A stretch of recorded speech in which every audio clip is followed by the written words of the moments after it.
আপনি তো আজকে এই মাঠের জয়ী ক্যাপ্টেন। জি, ইনশাআল্লাহ। আসলে আপনারা খেলাটি তো আমাদের সুন্দর উপহার দিয়েছেন, আপনার জয় নিয়ে আসলে আপনার অনুভূতিটা জানতে চাচ্ছি।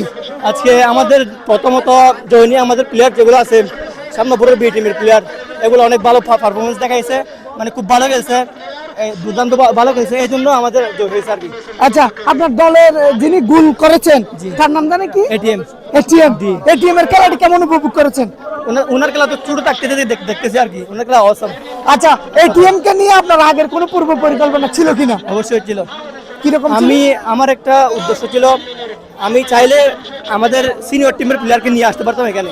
আমার মূল উদ্দেশ্য ছিল আপনার বি টিমের প্লেয়ার যেগুলো আছে এগুলো নিয়ে মানে খেলে ওনাদেরকে মানে কি ভালো ভালো খেলা উপহার দেওয়ার জন্য, ভালো খেলে মাঠে থাকার জন্য মানে একটা ইয়া করতেছে আর কি।